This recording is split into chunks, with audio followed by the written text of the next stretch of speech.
Good morning, students. Today we will discuss about gaseous fuels, and I will discuss natural gas and coal gas in today's lecture.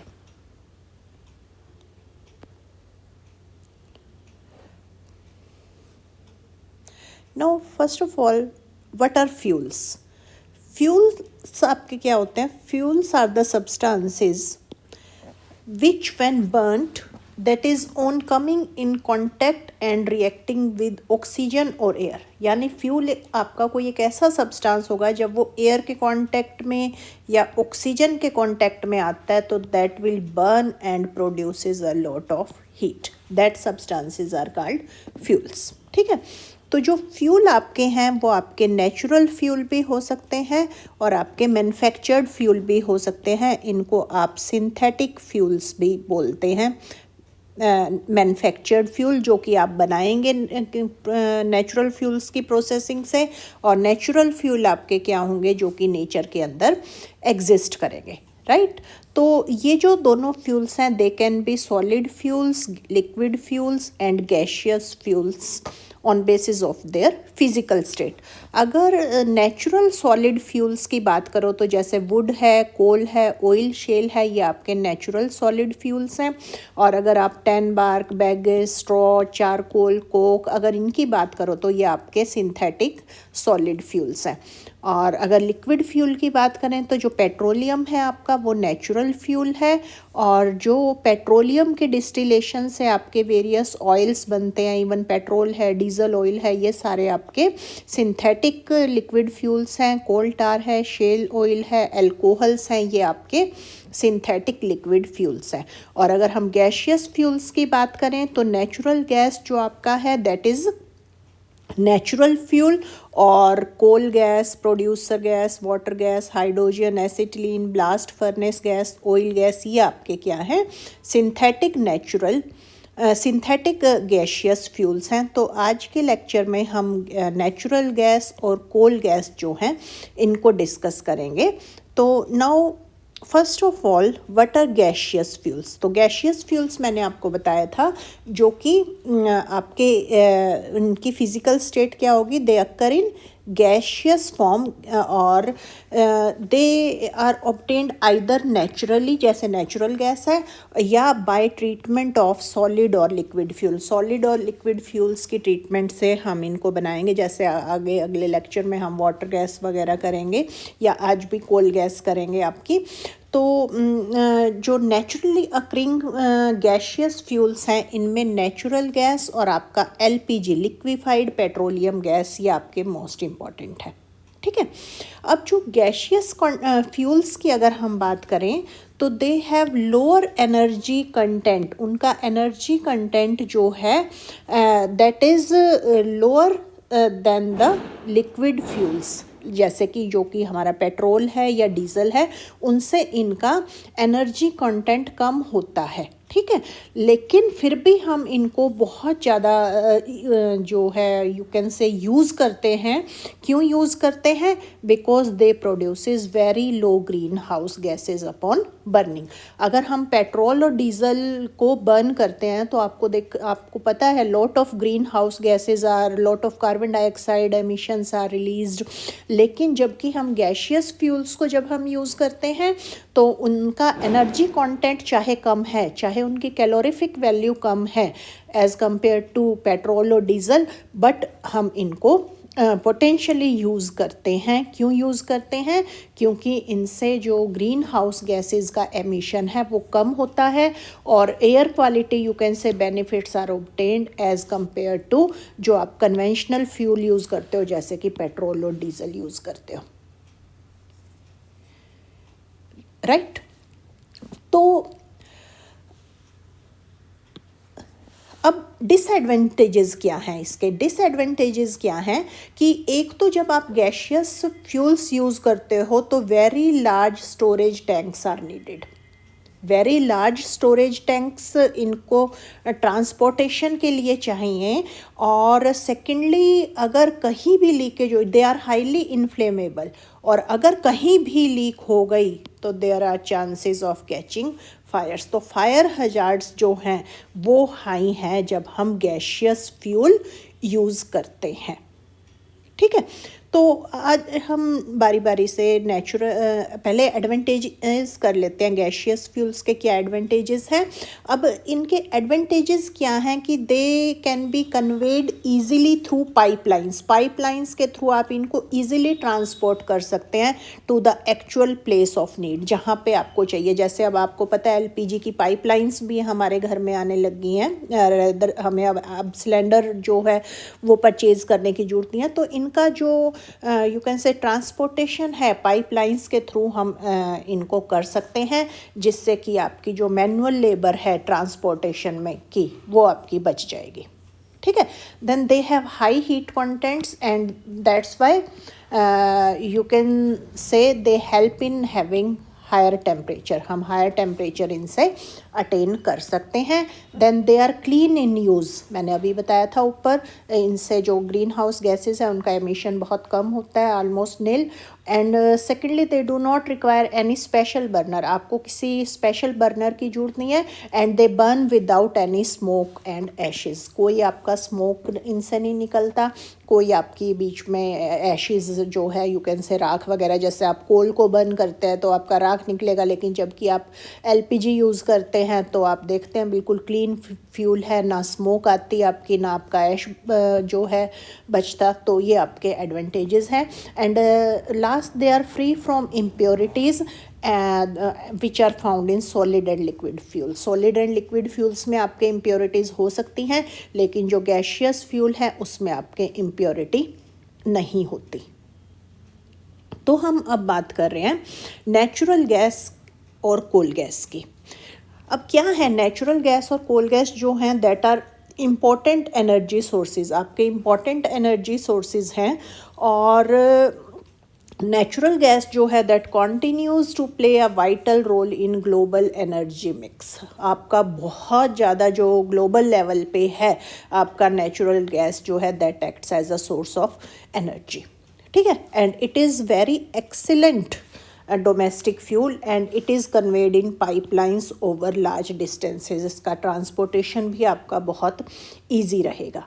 अब अगर हम इन दोनों की calorific value की बात करें तो नेचुरल जो गैस है उसकी कैलोरीफिक वैल्यू आपकी जो है वो आपकी 12,000 टू 14,000 किलो कैलोरी पर मीटर क्यूब है। और जबकि कोल गैस है उसकी आपकी है 4,900 किलो कैलोरी पर मीटर क्यूब। तो आप देख रहे हैं कैलोरीफिक वैल्यू, मैंने आपको फ्यूल्स में बताया था कि क्या होती है। कैलोरीफिक वैल्यू जो आपकी होती है that can be defined as the amount of heat involved when 1 unit mass or volume of the fuel undergoes completely combustion in presence of oxygen। ठीक है, तो जितनी ज़्यादा हीट आपकी इवॉल्व होती है किसी भी फ्यूल की बर्निंग से उतनी ही उसकी कैलोरीफिक वैल्यू ज़्यादा होती है। तो आप देख रहे हैं कैलोरीफिक वैल्यू किसकी ज़्यादा है, नेचुरल गैस की ज़्यादा है as compare to coal gas. तो नेचुरल गैस आपका जो है वो बेस्ट फ्यूल होगा अगर आप इन दोनों को कंपैरिजन करें, नेचुरल गैस को और कोल गैस को। क्यों ये बेस्ट फ्यूल होगा, क्योंकि इसकी जो कैलोरीफिक वैल्यू है वो आपकी ज़्यादा है। राइट, देन अब नेचुरल गैस की अगर बात करें तो नेचुरल गैस है क्या।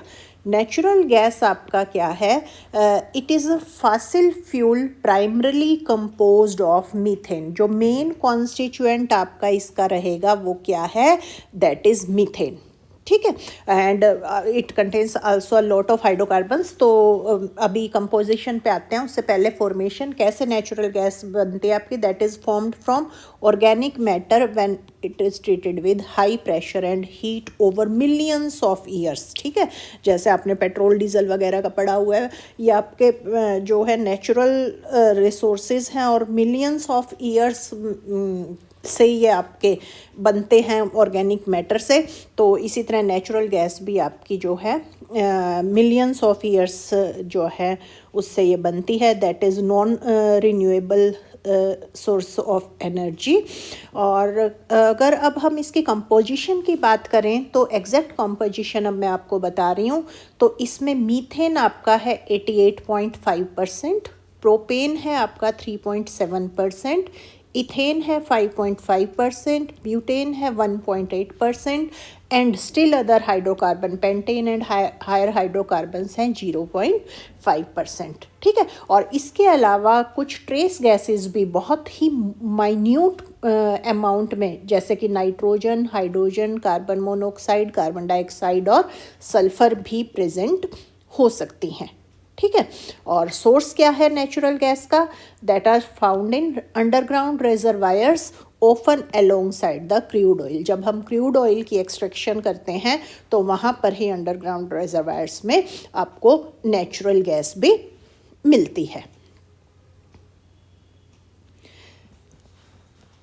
Then coal gas. Coal gas आपकी क्या है? कोल गैस क्या है? It is a gas produced during destructive distillation of coal. जब आप कोल की डिस्ट्रक्टिव डिस्टिलेशन करते हैं तो जो आपके गैस प्रोड्यूस होती है दैट इज़ कोल गैस। ठीक है, तो कैसे बनती है ये? It is obtained when coal is heated in absence of air. Absence of air में हीट करना है at about 1300 degree Celsius in coke. ठीक है, कार्बन की प्रेजेंस में आपको ये करना है, ऑक्सीजन की एब्सेंस में करना है। और इसकी एग्जैक्ट कॉम्पोजिशन क्या रहेगी? इसमें हाइड्रोजन आपकी होती है 50%, मीथेन होती है 30% और कार्बन मोनोऑक्साइड होती है 10 to 20%। ठीक है, तो this is composition of coal gas. और इसका यूज़ क्या है? इसका यूज़ ये है कि पहले हिस्टोरिकल यूज़ है इसका, nowadays it is rarely used. तो it is used for lighting and heating. कब? Before natural gas became prevalent. जब तक नेचुरल गैस नहीं आई थी तो हम इस कोल गैस को लाइटिंग और हीटिंग के लिए यूज़ करते थे। ठीक है, देन इनको आपने किस तरह से एक्सट्रैक्शन करनी है और प्रोडक्शन करनी है, मैं एक ही स्लाइड में आपको कंपैरिजन के थ्रू आपको दोनों गैसेस का बताऊंगी। तो जो नेचुरल गैस की अगर हम बात करें तो natural gas is generally associated with petroleum deposits. ये मैंने आपको बताया ही कि जब हम आपका पेट्रोल जो है वो अंडरग्राउंड रिजर्वायर्स से निकालते हैं वहीं पर आपकी नेचुरल गैस मिलती है। And it is drilled from deep underground reservoirs and it is extracted through traditional और हाइड्रोलिक फ्रैकिंग टेक्निक्स। इनसे आप इनको एक्सट्रैक्ट करते हैं। ठीक है, और अगर कोल गैस की बात करें तो ये कैसे बनाते हैं आप? It is obtained when it is carbonised और heated in absence of air. ठीक है, एब्सेंस ऑफ एयर में और कार्बन की प्रेजेंस में 1300 डिग्री सेल्सियस पे इन कोक ओवंस और गैस मेकिंग रिटॉर्ट्स में आपने ये हीटिंग करनी है, तो आपकी क्या बनेगी? कोल गैस बनेगी। तो it is produced in gas works through coking process. Coking process बोलते हैं आप इसको, इसकी मेकिंग को। And it is a by product of coal processing in industrial setups. ठीक है, जो इंडस्ट्रीज़ में जब कोल प्रोसेसिंग आप करते हैं तो कोल गैस वहाँ पे आपका एक बाय प्रोडक्ट है। देन अगर इनके यूजेस की बात करें तो जो नेचुरल गैस है that is excellent domestic fuel. ठीक है, बहुत एक्सीलेंट डोमेस्टिक फ्यूल है क्योंकि जो ग्रीन हाउस गैसेस का एमिशन है दैट इज़ ऑलमोस्ट जीरो, तो it is a clean fuel. And recently it is used in manufacture of lot of chemicals. आप बहुत सारे केमिकल्स इससे बना सकते हैं, जैसे कि कार्बन ब्लैक बना सकते हैं, अमोनिया, मिथेनॉल, फॉर्मेल्डिहाइड। तो बहुत सारी जो यू कैन से ऑर्गेनिक आपके कंपाउंड्स बनाने में और यू कैन से केमिकल्स बनाने में ये आपके यूज़ होता है। Then it is also used for generation of electricity in fuel cells as a source of hydrogen, right.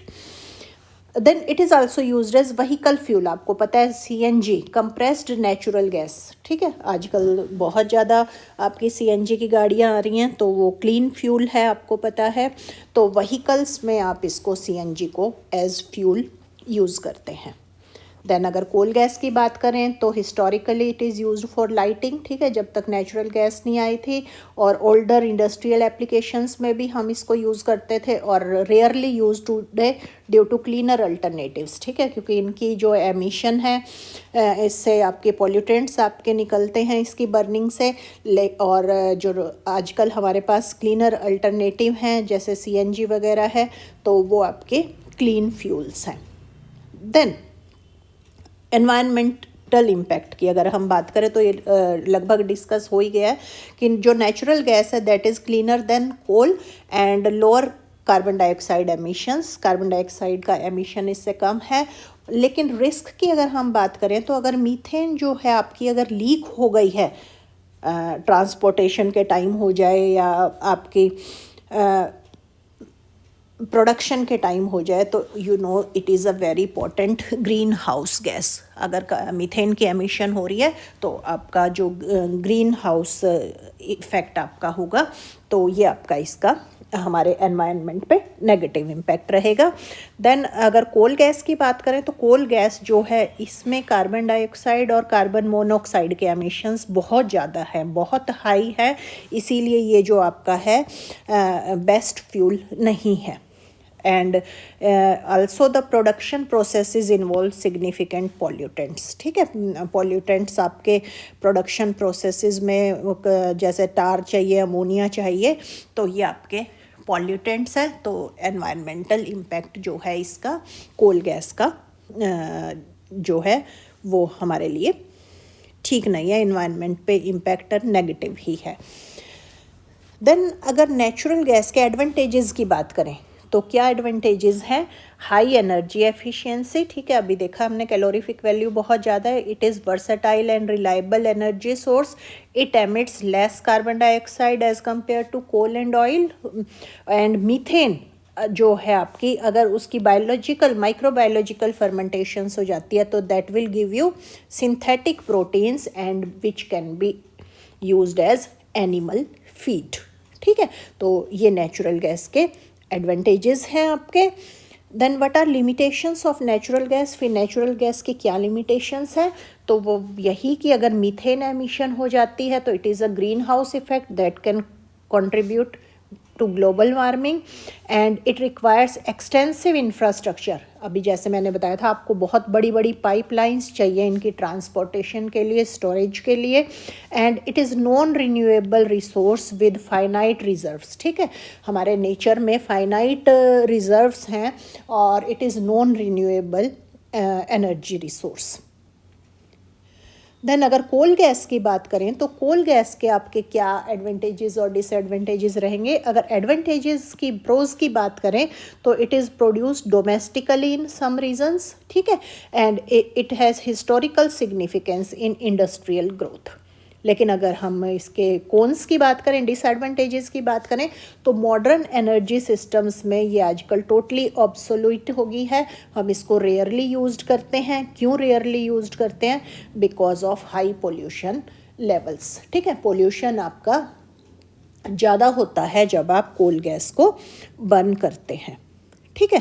तो फाइनल स्लाइड में मैं अब आपको natural gas versus coal gas आपको मेन डिफरेंस बताती हूँ।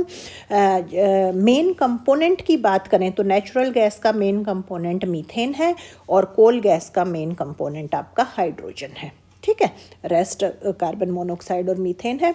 अगर प्रोडक्शन की बात करें तो that is extracted from underground reservoirs. Underground reservoir से आपके जो है ये एक्सट्रैक्ट होती है नेचुरल गैस।